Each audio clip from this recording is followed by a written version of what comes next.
Focus dans ce 12h30 sur le patrimoine audiovisuel de la Côte d'Ivoire. Les archives audiovisuelles sont-elles encore exploitables? Élément de réponse dans quelques instants. Coup d'œil également sur les projets de loi adoptés hier en Conseil des ministres, puis un tour au Burkina Faso où la tension monte d'un cran. Des manifestations se tiennent en ce moment à Ouagadougou et le vote pour la révision de la Constitution vient d'être annulé. Voilà les principaux titres de ce 12h30. Bonjour et merci d'être avec nous. Les 8e journées mondiales du patrimoine audiovisuel ont été célébrées en Côte d'Ivoire du 27 au 29 octobre dernier. L'archive audiovisuelle face au passage du numérique était au cœur des festivités. Alors question, qu'en est-il des archives audiovisuelles dans notre pays? Si elles existent, sont-elles encore exploitables? Pour y répondre, je vous invite à suivre maintenant Gilbert Topé, chef du service documentation et des archives du ministère de la Communication.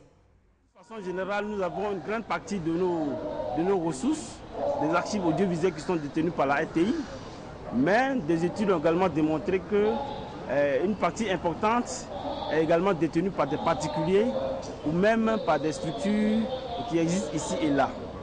Donc il est important de faire l'état des lieux de tout ce patrimoine et de faire en sorte que ces documents qui sont dignes d'intérêt pour l'État puissent être préservés. Le ministère de la Communication a initié un projet qui vise à créer un conservatoire national de l'audiovisuel. Il y a également un certain nombre d'organismes, notamment l'UNESCO, notamment l'Union économique et monétaire ouest-africaine qui s'intéressent à la question des archives audiovisuelles.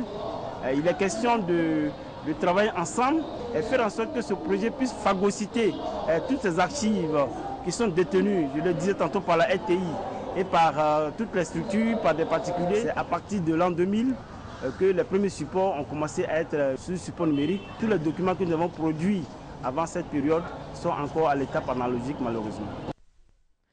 Un conseil des ministres s'est tenu hier au palais présidentiel en présence du chef de l'État. À l'ordre du jour, l'adoption de projets de loi, notamment ce projet de loi organique déterminant les attributions, la composition, l'organisation et le fonctionnement de la Cour des comptes. Ce projet de loi organique intervient en application de l'article 102 de la Constitution qui crée la Cour des comptes en lieu et place de la Chambre des comptes de la Cour suprême. Et je vous propose un extrait du communiqué final de ce Conseil des ministres. La mise en place donc, de cette institution s'inscrit dans la vision du chef de l'État qui est de créer un cadre réglementaire de bonne gouvernance afin de répondre non seulement à l'impératif d'efficacité du système juridictionnel, mais également à l'attente des citoyens soucieux de la transparence et de la rigueur des finances publiques qui sont exigées aussi bien par les partenaires au niveau mondial et également qui sont des principes nécessaires à la bonne gouvernance. L'opération de déménagement donc, des ferrailleurs et garagistes du site d'Adiamé s'inscrit, comme vous le savez tous, dans le cadre de la revalorisation et de la professionnalisation de ces artisans, avec la construction de la casse moderne d'Abidjan qui est donc prévue sur le site de Ndotré. Alors, il faut savoir que le déménagement des artisans ferrailleurs garagistes sur le site aménagé donnera lieu au démarrage des travaux de la construction de la nouvelle gare, puisque c'est ce que nous attendons pour démarrer les travaux de la nouvelle gare routière d'Adiamé.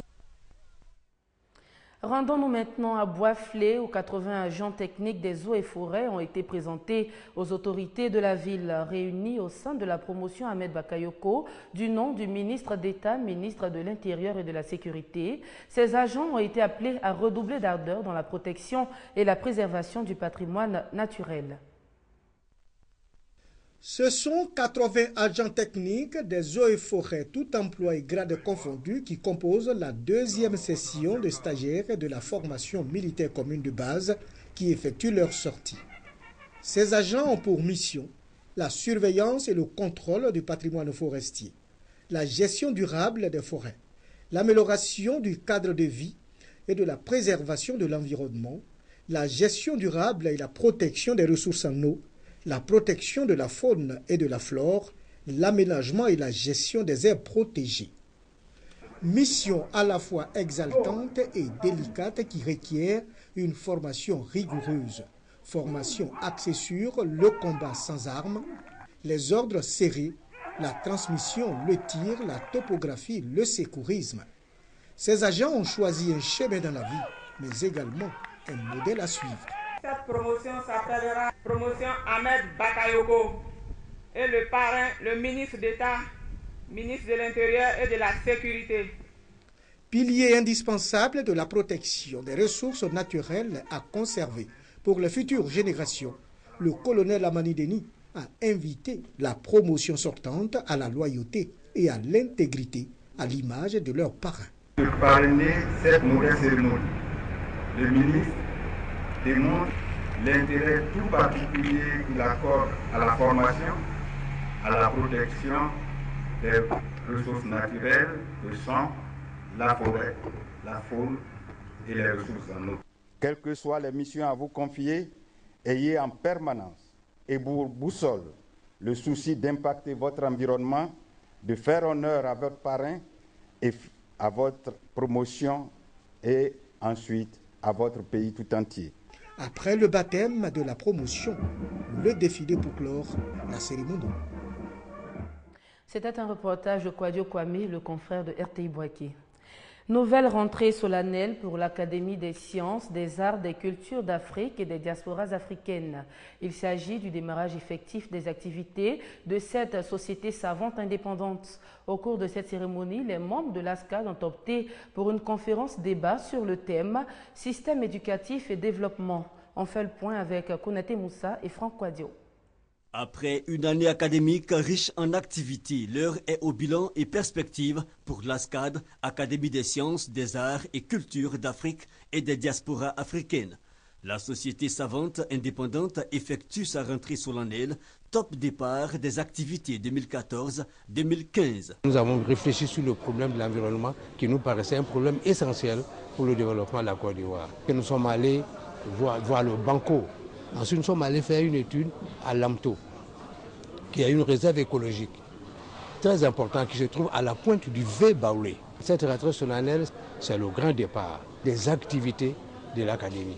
Et après ce moment-là, nous allons maintenant développer des programmes. Mener des réflexions et faire des propositions pour le développement, une des missions des académiciens qui entendent également mettre un accent particulier sur l'éducation. C'est ce qui justifie la conférence inaugurale sur le thème « Système éducatif et développement » animée par le professeur Saliou Touré. Pour qu'il y ait développement, il faut qu'il y ait des cadres bien formés, car ce sont les cadres bien formés qui vont assurer le développement. C'est pourquoi il est essentiel que le système éducatif soit performant. Les universitaires doivent enseigner ce qui va être utile aux entreprises. Créée par décret en septembre 2003, l'ASCAD est placée sous la haute autorité du président de la République.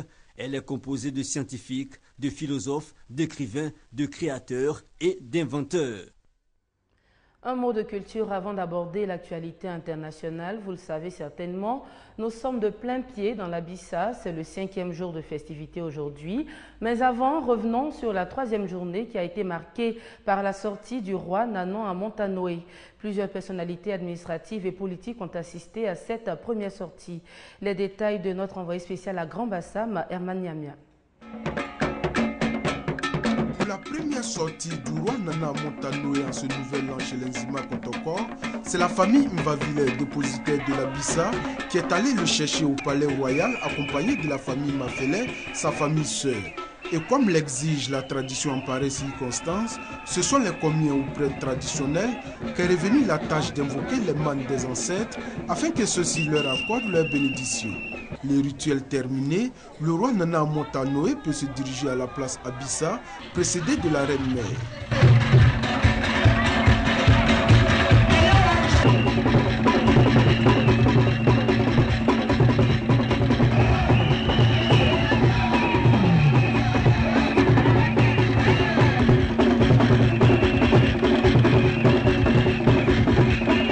Après le tour d'honneur pour communier avec son peuple, le roi va s'installer à la tribune officielle. À ses côtés, les membres de sa famille, ses notables et ses invités de marque. La Bissa, c'est aussi les prestations des groupes de danse, mais surtout la critique sociale. Une occasion pour les chansonniers de dénoncer le comportement des uns et des autres durant l'année écoulée.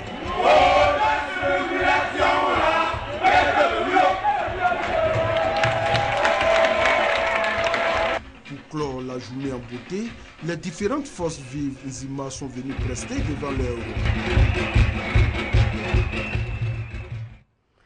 Au Burkina Faso, plus précisément à Ouagadougou, la situation reste très tendue ce jeudi. L'Assemblée nationale a été évacuée et saccagée par les manifestants. Le vote sur le projet de modification de la Constitution a donc été annulé, c'est du moins ce qu'a affirmé le porte-parole du gouvernement burkinabé. En bref, c'est le 10e soldat français qui périt au Mali depuis le début de l'intervention française. Thomas Dupuis, âgé de 32 ans, a été tué hier mercredi au cours d'une opération des forces françaises contre un groupe armé terroriste dans le nord Mali.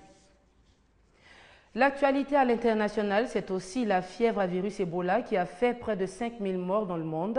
Au Libéria, l'un des pays les plus touchés par l'épidémie, le nombre de nouveaux cas de fièvre Ebola a diminué, mais il est prématuré d'affirmer que la maladie recule, selon l'Organisation mondiale de la santé. Optimiste et rassurant, le président Barack Obama a pris la parole sur Ebola depuis la Maison-Blanche. Un message adressé aux Américains, mais aussi au monde entier.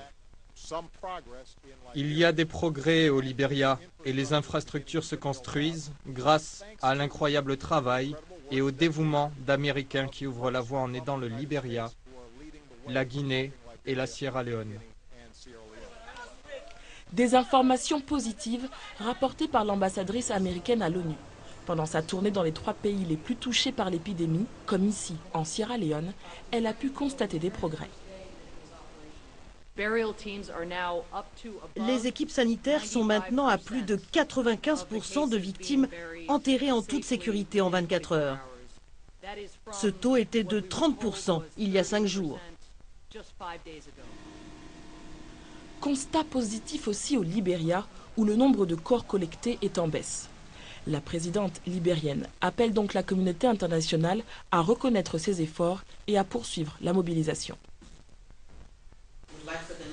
Nous aimerions qu'elle reconnaisse les progrès réalisés par les pays affectés et qu'elle se joigne à la coalition pour contenir ce virus.